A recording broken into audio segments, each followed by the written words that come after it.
asking a few questions to Barbie and Christopher, just to give you some time to think about your own questions. And when you're ready, please raise your hands and the microphone will come to you.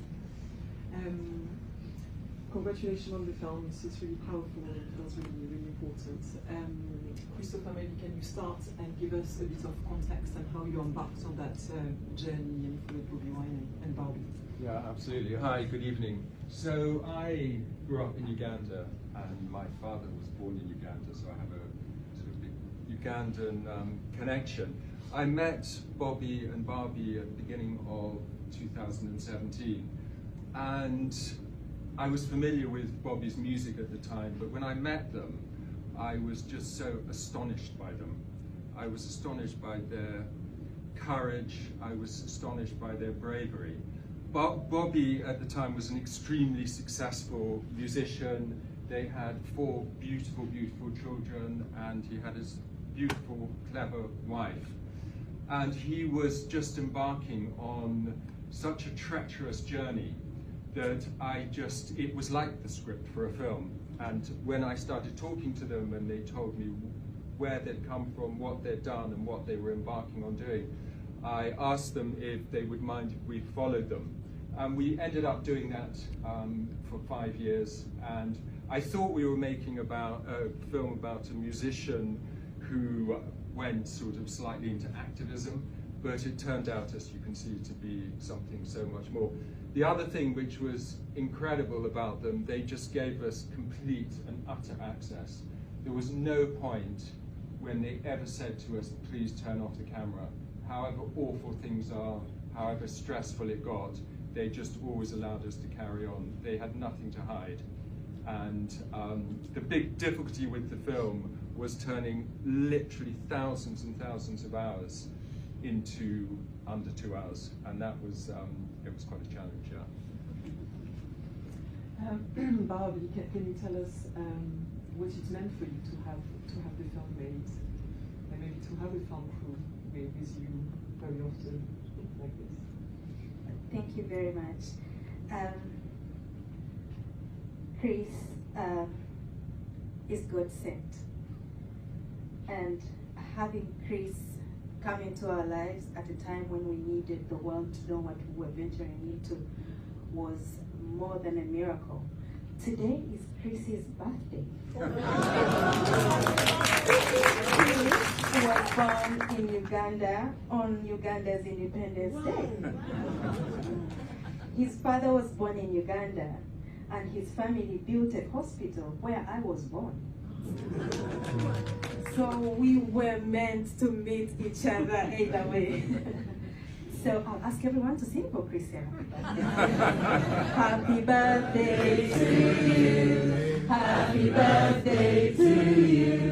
Happy birthday, dear Chris. Happy birthday to you. That answers your question. It is for Chris that we are here and that our lives are being shown to the world and that the people of Uganda's voices are being shown on a bigger stage. So Chris just did a good job and we are grateful for his life.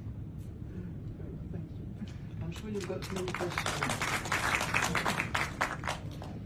So please, there is a question at the front, so the microphone is coming on the third row.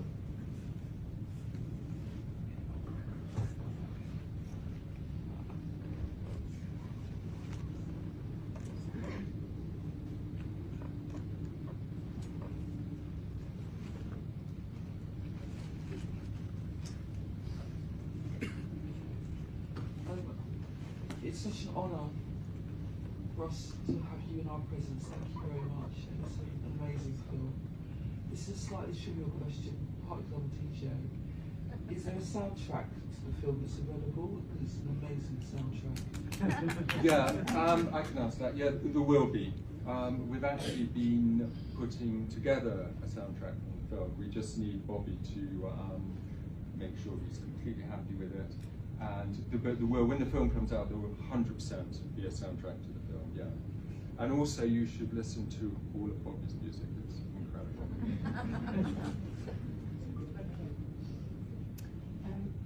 Yes, please. First of all, wow, that was a very powerful film, and thank you everybody who participated in it.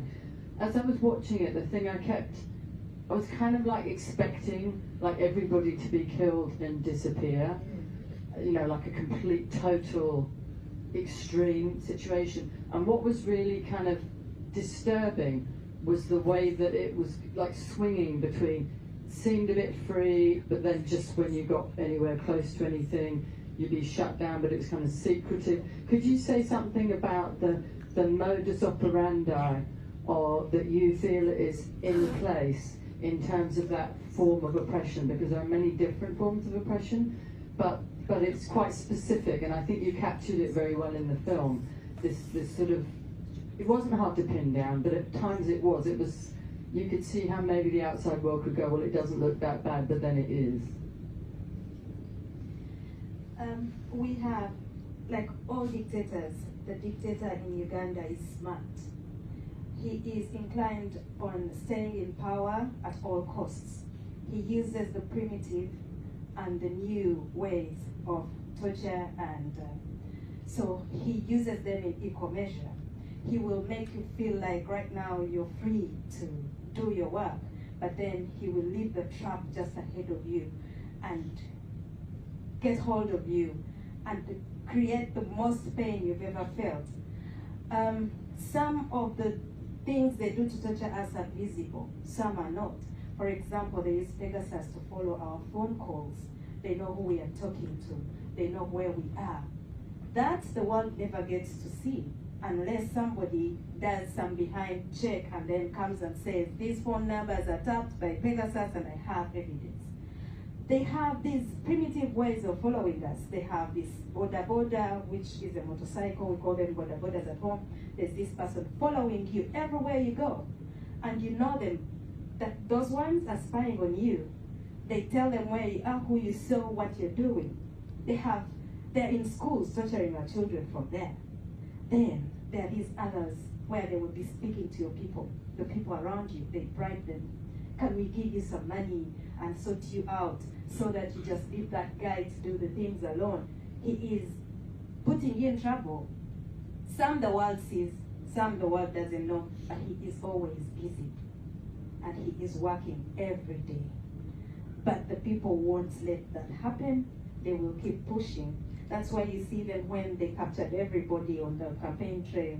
They took 100 and something people into custody. The next morning, there was a group of young people willing to come to that same trail and move on with the campaigns. So they are not giving up. We are not giving up until Ugandans are free. I'd just like to add something to that. We filmed a huge amount of people who've been tortured, and we filmed people who've been tortured in a medieval way. We filmed people who'd had their fingers removed.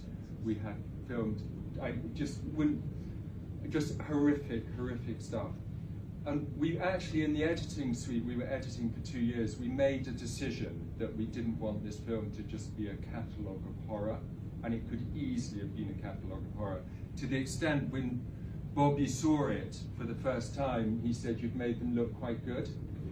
And we thought that the film would be far more effective and it would be a better platform for Bobi and Barbie and all the wonderful Ugandans if we showed it through their eyes.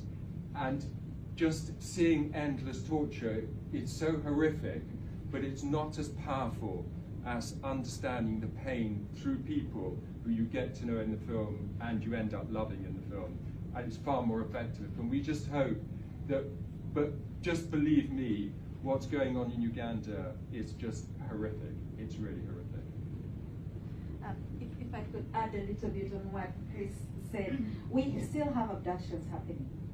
They find young people, our supporters, leaders, elected. They get them, they take them for more than 2 weeks, and we demand for them publicly. they never say they have them. When they come back, they have scars, they have broken skulls, they have broken arms, limbs. They can't walk on their own.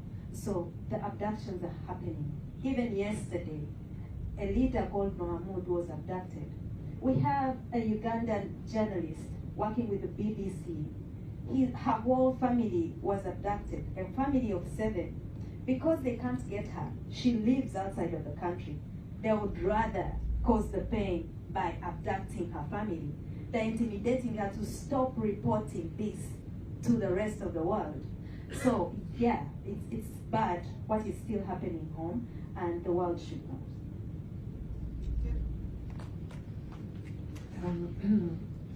Yes, please. Thank you. My question goes to Barbie.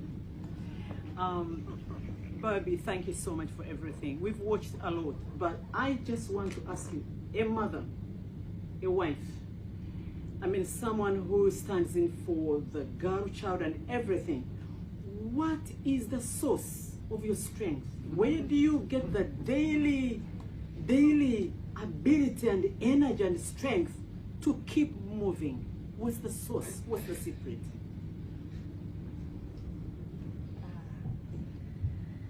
Thank you very much. I have been trying to look for where my strength comes from, and I just realized that it comes from the Lord. Amen. What happens to us and what happens around us is beyond human understanding, and being able to wake up every day and face it over and over again, and then smile genuinely, and then do it. It's just a strength from the Lord. And the other thing is, I am just an image of the many women who are going through worse things. We all know that there are women whose husbands were captured, who don't know where their husbands have been for 3 years. Their children are dead, and they are going through worse things than mine. So when I wake up every day, I am like, well, we are in this struggle together, but there are those who are suffering more than I do. And if I have the chance to stand and speak for them, I can't start walking backwards. I have to stand there and speak for them. So the other thing which gives me the strength is because I know that I need to speak for more women going through more worse things than I do.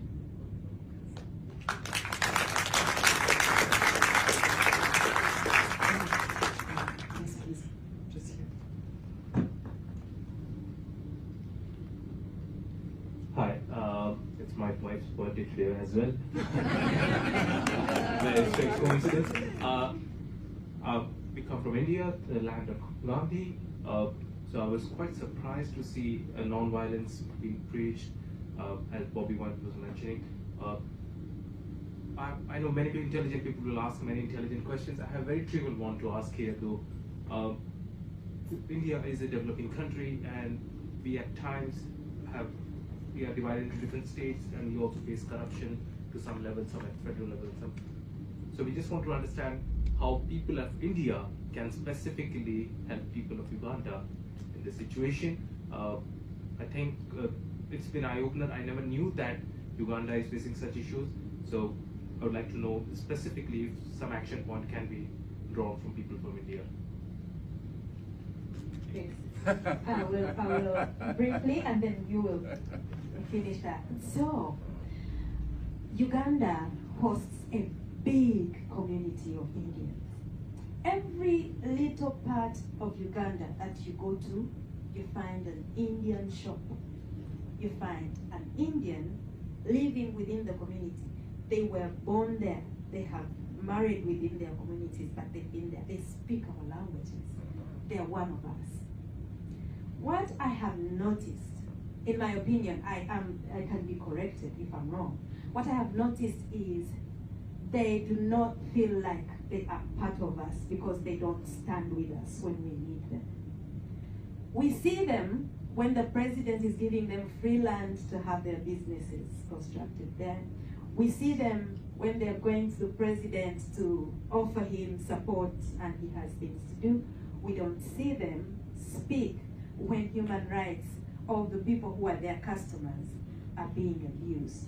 So we just need beginning with the Indian community in Uganda, we just need them to highlight the plight of their people because they are one of us.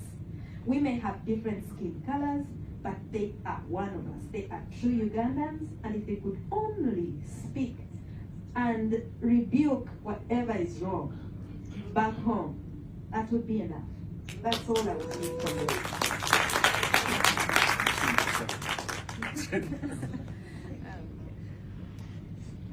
You've got so many questions. Well, the lady just, sorry. I think this film would be hugely motivating for many other countries in Africa. I work on elections in Mozambique. I want people in Mozambique to see this film. How do we get this to Africa? How do we get this onto the web in Africa? Nobody could pay for the rights for this in Mozambique, and yet the opposition needs to watch this film. How do we do that? I couldn't agree with you more. I mean, everyone said, you know, who were you making this film for? I think we were making it for two people. One, we've been very disappointed by Western governments. And what typically happens is you have these fraudulent elections. They happen in America, England, the EU, everyone comes out and says, you know, that was totally flawed. There was no, as you saw in the film, there was no people monitoring the election at all. And then the governments come out, and then within a month, it's business as usual. We're back to square one. So one thing we wanted to do was get a Western audience to realise what their governments are supporting, and that it's not right. And then secondly, very importantly, we want to give Africans hope. And in Bobi and Barbie, you have two true African heroes. I was in Zimbabwe not so long ago, and I was talking to a very prominent Zimbabwean there, and he said he met Bobi, and he said, I think I've just met the man who's going to change Africa. I think these guys have the ability to have a massive impact on Africa. And we're going to do everything we can to make sure Africans can watch this film. I'm sure there'll be a lot of resistance. Obviously, the regime in Uganda has a lot of friends, and they'll do everything they can. But it's very, very difficult to stop films getting out. And as much as you try, you know, people have ways of watching it. And I think this film, you know, it might end up being, you know, in markets or whatever. But if people want to see something, they see it. But we will, and we've thought about various ideas about doing tours and going round and showing it to people who wouldn't normally be able to see it. I mean, nothing would give me greater pleasure than, you know, having a truck and going through Mozambique and showing it to as many people as possible.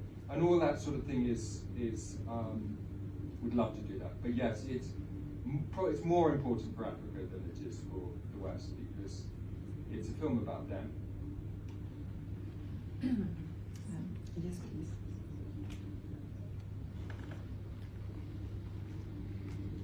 Thank you, First Lady. I call you First Lady because you're my First Lady.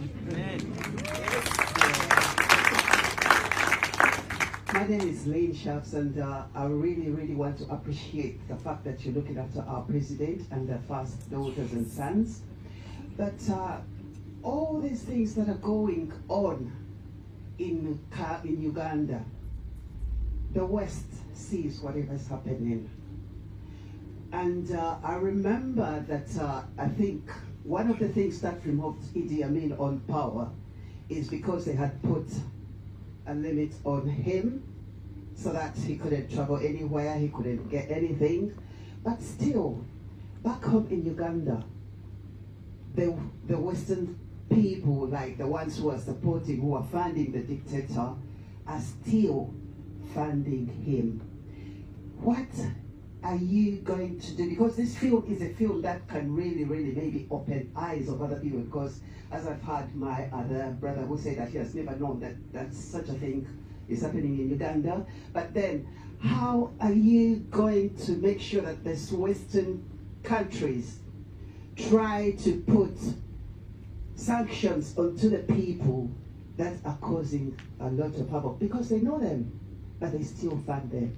Thank you so much, my lady. And thank you so much, guys. Thank you.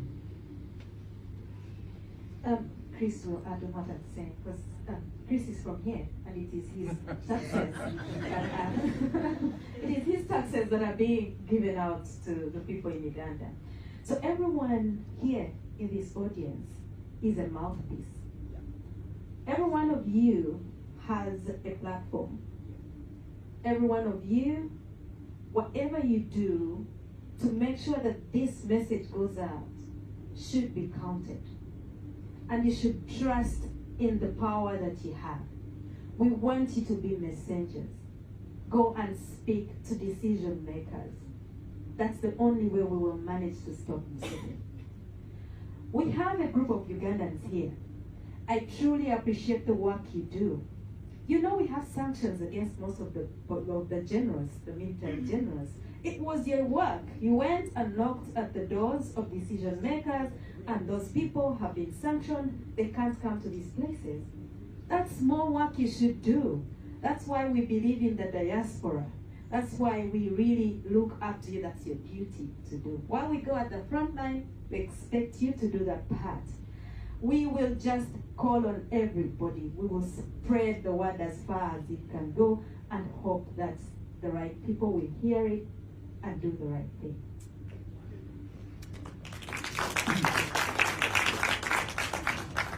Yeah, I mean, I think that's completely right. I mean, there's a lot of, when someone's been in power for 36 years, there's a lot of business interests. And I know the British government have a lot of business interests in Uganda. Yeah. And it's, it just makes it, their will's not in it. The America funds the Ugandan government well over £1 billion. The EU gives them £1 billion, and the UK, I'm not sure of the exact figure. $1 trillion, just about 5 days ago. Yeah. But so what ends up happening is they'll give regimes like Museveni's regime money on the condition that they'll send 6,000 troops to the AU to fight in Somalia, or so they're doing stuff, and Museveni's very good at that. They're doing stuff which the West wants them to do, but the fact that 44 million people are oppressed doesn't really come into their calculation. So it's really up to you. I mean, I kind of feel we've done what we can, and it's really up to the public because it's your taxes.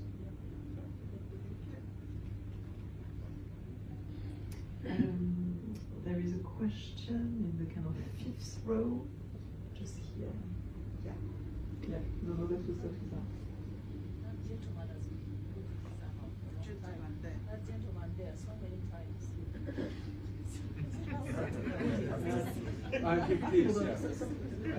Thank you very much, Mr. Fasha and Moses Wow, for the film. My name is Hood Sempewa. I'm one of the people power NUP Ugandans in this country. Question, quick one, is should we expect the People's President Part 2? Before that answer comes up, this is a quick note.